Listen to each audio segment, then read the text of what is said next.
My first 5-star read of the year.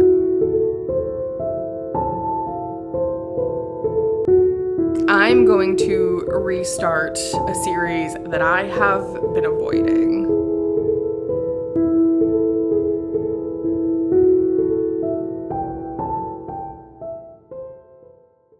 So this year, I know that I've been pretty inconsistent with making videos, but I've decided that that's fine because I make these for fun and I create videos when I have the capacity to do so. And I think that's okay. These past few weeks though, I've been really wanting to start a vlog.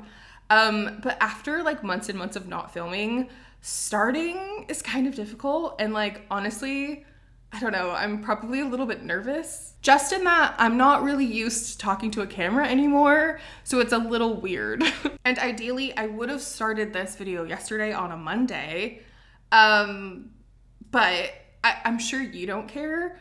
And I'm not gonna like use that as an excuse to not film this week. So we're starting on a Tuesday. Before we really get into like the reading vlog, I do have a stack of books here that I want to share with you. These are some books that I have read and loved this year. And a quick reminder, just because it's been so long, 90% of the books that I read are borrowed from the library, and then I will only purchase those books if they're a 4-star or above. So all of these books that I'm about to show you, except for one, are 4 stars. The first book is Moth by Kika Hatzopoulo. This is a contemporary urban fantasy where our world has collided with the dark world, and now there are these like portals of darkness that creatures emerge from. The main character in this is absolutely infatuated with these creatures, and then one day she unexpectedly pulls a person from the dark, and this person immediately recognizes her and wants to kill her. On paper, this book should not really have worked for me.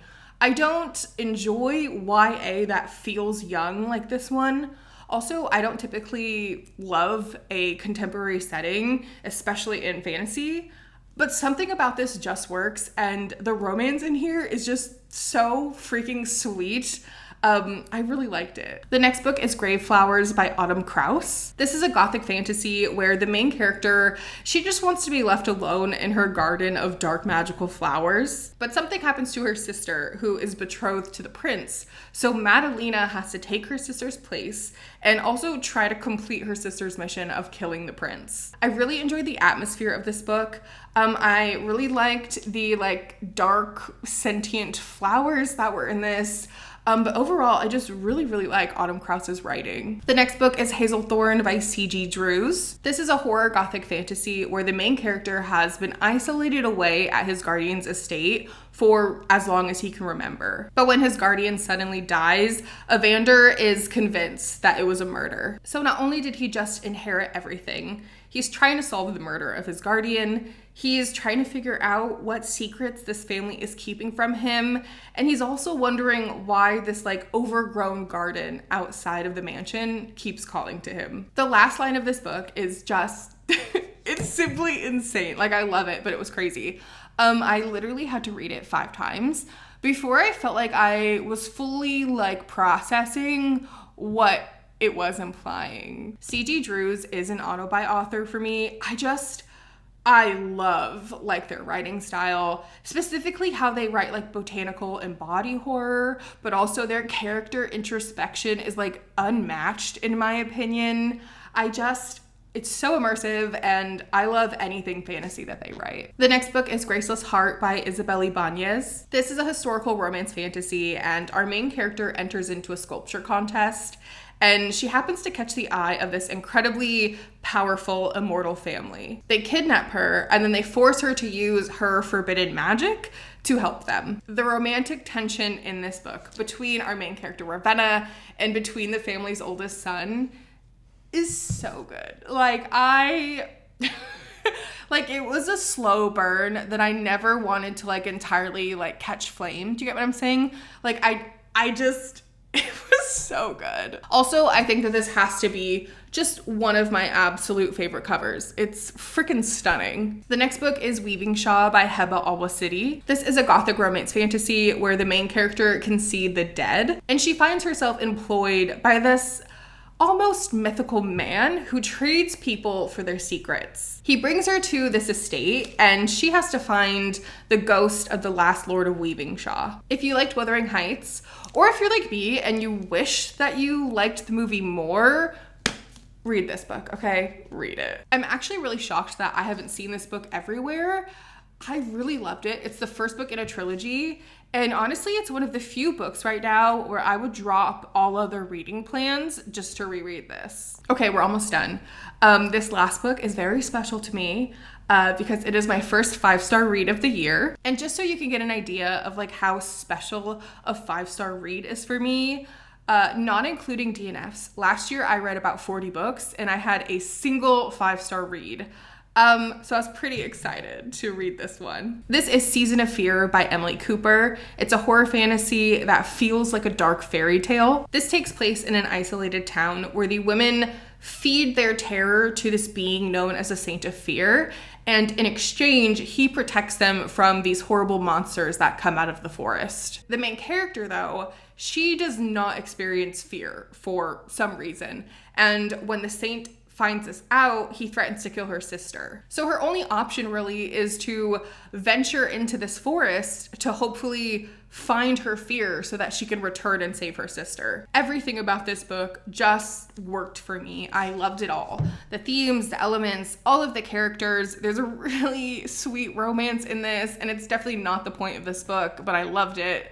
The writing style, it was just like the perfect package. It's a little hard for me to like clearly communicate and explain what elevated this book to like a 5-star because it's just a feeling, you know, it's just the feeling and the experience you had reading the book. But yeah, I highly recommend this, especially if you like reading about female rage. Okay, so hopefully at least one of those caught your interest. If you've read any of them, let me know what you thought because I don't know anyone in person who's read any of these, and so I would love to chat about it in the comments. I do want to read tonight. I'm not sure what book I'm going to start yet, whether that's going to be a library book or something on my physical TBR that I've been really wanting to get to. I don't know, but I will probably talk to you tomorrow.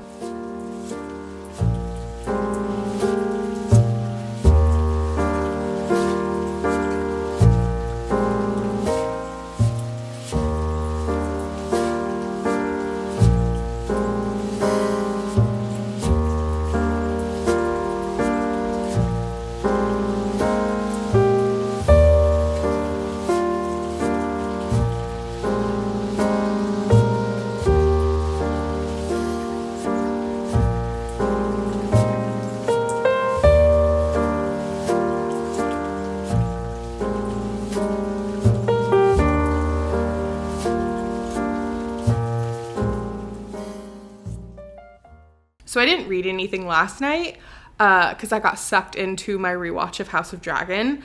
But as you saw, I did start a new book this morning. This is The Bone Door by Frances White. How far will you go to open the bone door? When Hop awakens in an ancient labyrinth, he has no memory of his life or how he got here. He does not recognize the mysterious girl trapped with him, and he certainly cannot identify the shadowy figure stalking him, whispering terrible things. But there is one thing he is certain of. He must escape. The only way out of the labyrinth is through the bone door, but it lies behind a series of locked doors hidden across an array of strange realms. To open the way, Hop must complete impossible tasks before his time runs out. As Hop travels deeper into the maze, he discovers that he and his companions may be more connected to the place and its horrors than he could ever imagine. Unless Hop is able to unravel the true mystery of the labyrinth and his own role within it, the bone door and any hope of escape will be lost forever. I really don't know how this book got on my radar. I can't imagine that this synopsis hooked me, so I must have seen someone somewhere recommend it, and I just don't remember. I've read about 50 pages so far, and it is not, like, at all what I expected. The main character in this, Hop, he is 11 years old, and the two other characters are also children. I think they're 14 and 6. And I did double check. This is an adult book. The best thing that I can compare Hop and like the tone of his narration would be Greg from Over the Garden Wall, which I absolutely love that show and I love him. I don't know how I feel about that being the tone of a book I'm reading, though. The beginning of this book I would call spooky, but for me, spooky has like a connotation that's like more fun, more cute, but also that could totally just be because that's my dog's name. In the first few pages of this book, Hop discovers a skull and he names him Scully and decides that they're gonna be friends, and he like carries him on this little like strap at his side, and like Scully talks to Hop in his head, and it's just freaking adorable. But there's also some darker elements already. Hop gets these flashbacks. They're more like whispers of a memory. They're very quick, but they're pretty horrific, or they allude to like pretty horrific things. And then there was a scene where like I was literally shocked by, because just all of the sudden it's like incredibly dark, but the pacing of this book is pretty quick, so like you don't really linger in it. It was shocking. So, like the characters, I have no idea what's going on. I don't know who these children are. They don't even know who they are. They don't even know if they have names, so they give each other names, which is really sweet. I don't know why they're in this weird place. I don't even know what this weird place is. And then there's that balance, I don't know, maybe contradiction is a better word, between like the spooky vibes and like the horror elements that are peeking through. I find it like strangely compelling, and I'm just really curious like what direction this book is heading in, because I've got no idea what's going on. It's Wednesday morning, and last night I did DNF the bone door. I could not do it anymore. Like, the novelty of this book wore off quickly. I don't read middle grade, so there's no way that I could actually know this, but I imagine that this is what a middle grade book reads like if you took out the darker parts. It has a 4.22 on Goodreads, so obviously plenty of people are really liking this book. I'm just not one of them. Okay, so what to do now? I plan on spending a lot of my day out in the garden because I have seriously been neglecting it. And I really need to weed so that I can sow some seeds for summer. And then as for what book I'm gonna read next, I don't have any other library books to get to. My TBR jar is empty because a while ago I decided that I wanted to redo all of the prompts, and I just never got around to it. Actually, maybe that's something we could do tomorrow. Okay. I think I know what I'm gonna do. I'm going to restart a series that I have been avoiding. Here it is, right here. I have been avoiding the Throne of Glass series for like 2 years. I started it and then I fell into a really bad reading slump, and ever since then I've just not even wanted to look at it.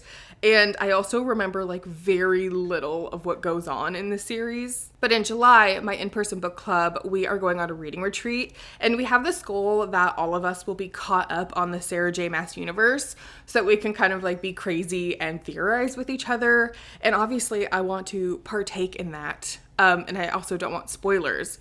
So it's probably best that I get to it. Now, having read the first 4 books in this series, I know which book I'm starting my reread with. And I'm gonna make you wait and see. But if you have read the series, I'm really curious what book you recommend other people start this series with. Do you suggest that people go like in publishing order, so starting with Throne of Glass? Or do you think that people should read chronologically, so starting with Assassin's Blade first? Let me know in the comments. Yeah, I know a lot of people feel pretty strongly about this, and mine is like a very personal preference, so I don't really care what other people do. But yeah, I'm curious to see what you guys think, and I'll probably let you guys know what I think tomorrow when I check back in.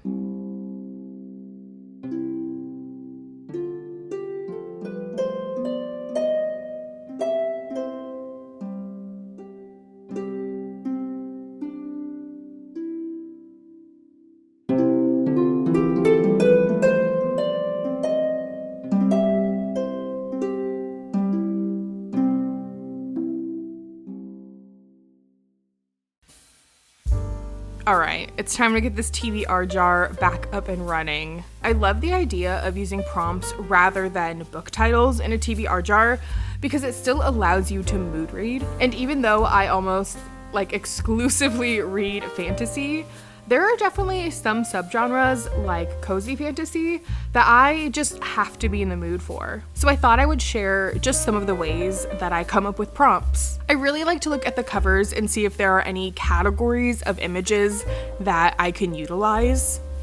So for example, one of my prompts will be a book with a building on the cover.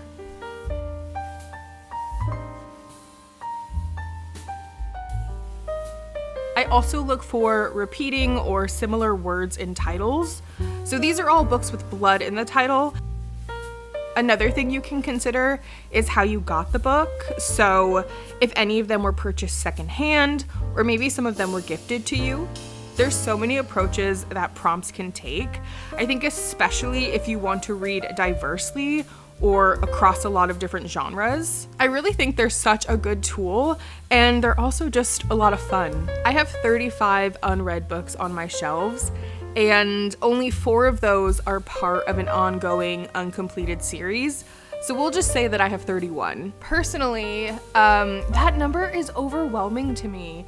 I just feel like it adds pressure onto this hobby of reading, and I think I'd be a lot more comfortable with a physical TBR of I don't know, maybe 5 to 10 books.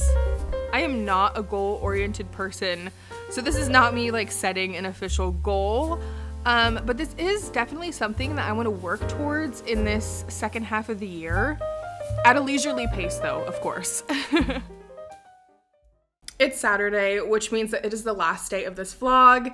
And I don't have a huge update for you because I only made it a third of the way through Assassin's Blade. Also, I don't think I really explained this to you the other day, but in case you didn't know, the Assassin's Blade is the prequel to the Throne of Glass series. And so online, there's a lot of different opinions on which book you should read first. The first time I read this series, I started with the first book, Throne of Glass, and then I read Assassin's Blade third. And I really don't remember a lot about this series, but I do remember that I really didn't enjoy or care about the main character, Selena, really up until Assassin's Blade. And I liked the book so much. I gave this 5 stars. However, thus far, upon this reread, I'm not getting 5-star vibes. And obviously I still have a lot of pages left. And I do know that some very impactful things happen towards the end. So, maybe I'm just, getting worried too soon. But, what if it was only a 5-star read because of the order I read it in? I don't know. This time around, I do have some thoughts and perhaps some criticisms about this book that I don't think I had the first time I read it. But I want to finish the book first, I don't know, to be fair.